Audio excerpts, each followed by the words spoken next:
एक गांव में एक चोर रहता था, लेकिन उसके गांव वाले यह नहीं जानते थे कि यह चोरी का काम करता है।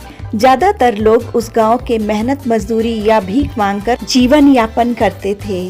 उस गांव के लोग बहुत ही भोले भाले थे। उसने अपने बेटे को भी चोरी करने और बचने के सारे गुण सिखा दिया था। ताज्जुब की बात यह थी कि वह बूढ़ा चोर कभी पकड़ा नहीं गया था। एक बार जब उसकी तबीयत खराब होने लगी और उसकी उम्र हो चुकी थी, तो उसने अपने बेटे को पास बुलाया और बोला कि अब मैं ज़्यादा दिन जीवित नहीं रहूँगा, लेकिन मैं कुछ बातें तुम्हें बताना चाहता हूँ, तुम ध्यानपूर्वक सुनो। फिर वह उसे बताता है कि अगर तुम्हें चोरी करना है तो कभी भी किसी गुरुद्वारा, मंदिर, धर्मशाला में मत जाना और कभी किसी का प्रवचन मत सुनना, क्योंकि मंदिर, गुरुद्वारा इन सब जगह पर प्रवचन सुनाए जाते हैं। किसी का भी सत्संग को मत सुनना। और दूसरी बात यह कि अगर कभी पकड़े जाओ तो कभी यह मत मानना कि तुमने चोरी की है, चाहे तुम्हें कितनी भी मार पड़े, लेकिन गुनाह कबूल मत करना। उसी रात उसके पिता की मृत्यु हो जाती है और वह बहुत रोता है, क्योंकि वह बहुत ही अकेला पड़ चुका था। फिर वह कुछ दिन तो रोता भी लगता है, लेकिन फिर चोरी करने के लिए रोज निकलने लगता है। एक दिन वह सोचता है कि ऐसे तो काम नहीं चलेगा, ऐसा करता हूँ, छोटी छोटी चोरियाँ करते करते तो मन भर गया, अब कोई बड़ा हाथ मारता हूँ ताकि सारी जिंदगी ऐश कर सकूँ। चोरी का काम छोड़ दूँ और उससे कोई बिजनेस करके अच्छी लड़की से शादी करके अपनी गृहस्थी बसा लूँ। और यही सोचकर वह एक सेठ के घर में जाता है और ताला तोड़ने लगता है। तभी वहाँ पर जो पहरेदार थे वह उसकी तरफ लपकते हैं और जिस सेठ के घर में वह चोरी करने के लिए गया था, वह लोग भी जाग जाते हैं और चिल्लाने लगते हैं। एक तरफ चौकीदार थे और दूसरी तरफ घर वाले थे। वह किधर जा सकता था? कैसे भी वह बचकर वहां से भागता है तो सामने उसे गुरुद्वारा दिखता है। फिर उसे अपने पिता की बात याद आती है कि उसे गुरुद्वारे में नहीं जाना है, क्योंकि वह अपने पिता की हर बात मानता था। लेकिन फिर वह सोचता है कि मौके की नजाकत को देखते हुए मुझे इस गुरुद्वारे के शरण में जाना ही पड़ेगा। फिर वह गुरुद्वारे में चला जाता है। वहाँ पर प्रवचन चल रहा था। उसे प्रवचन सुनना नहीं था, इसलिए वह अपने कान में उंगली डाल लेता है।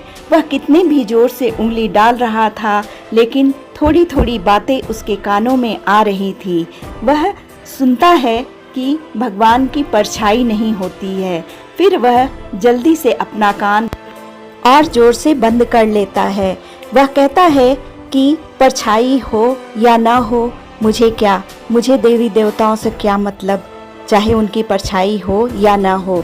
फिर वह मन ही मन अपने पिता से माफ़ी मांगता है कि मैंने जानबूझकर यह नहीं सुना है, और फिर वह चुपचाप से अपना कान बंद करके बैठ जाता है। तभी वहाँ पर वह सेठ और चौकीदार आते हैं और गुरुद्वारे में आकर कहते हैं कि यहाँ पर कोई आके छुपा हुआ है। गुरुद्वारे में तलाशी ली जाती है और वह चोर पकड़ा जाता है। फिर उसे लोग बहुत मारते हैं, चौकीदार भी उसे बहुत मारते हैं, लेकिन वह अपना गुनाह कबूल नहीं करता है। वह कहता है कि मैंने चोरी नहीं की है। सभी उसे मारते मारते जब थक जाते हैं तो राजा के पास ले जाते हैं। वह वहाँ पर भी यही कहता है कि मैंने चोरी नहीं की है। उस देश का कानून था कि जब तक चोर यह ना मान ले कि उसने चोरी की है, तब तक उसे चोर नहीं समझा जाता था और उसे सजा भी नहीं दी जा सकती थी। अब उसे जेल में डाल दिया जाता है। वहाँ की पुलिस और राजा सभी लोग मिलकर उसके साथ एक खेल खेलते हैं, क्योंकि वह जानते थे कि जो चोर लुटेरे होते हैं वह देवी के बहुत भक्त होते हैं। फिर वह एक महिला को बुलाते हैं जो कि नाटक में काम किया करती थी। उससे कहते हैं कि तुम भगवान की रूप धारण करके इसके सामने आओ, और वह भगवान को देखकर क्या कहता है फिर यह समझ में आ जाएगा कि इसने चोरी की है कि नहीं की है। वह महिला दुर्गा माँ का रूप धारण करती है और एक नकली शेर पर सवार होकर उसके सामने आती है।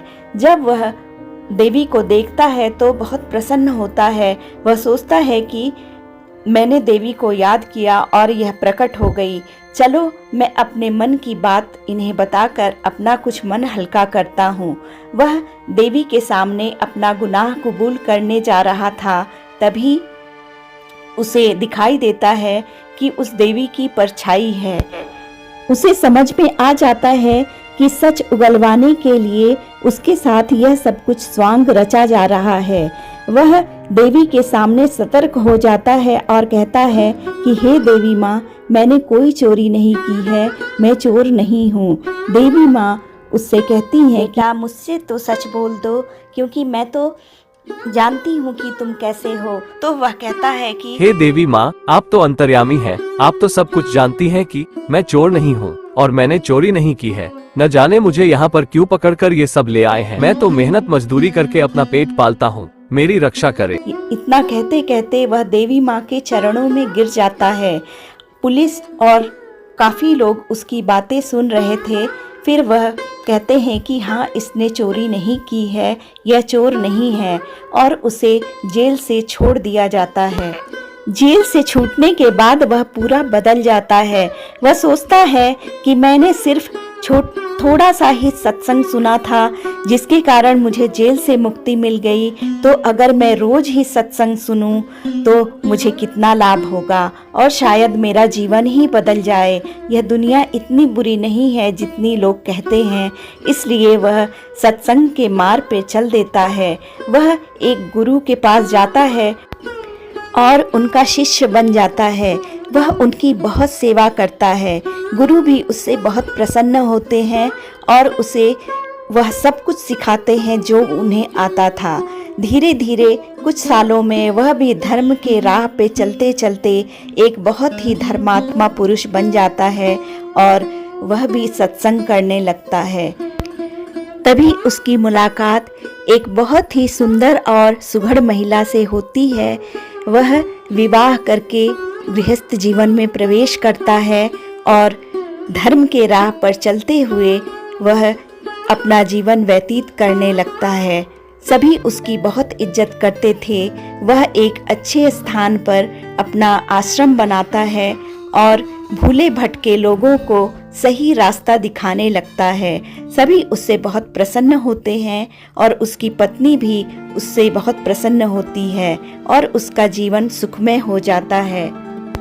तो मित्रों, देखा आपने सत्संग की महिमा।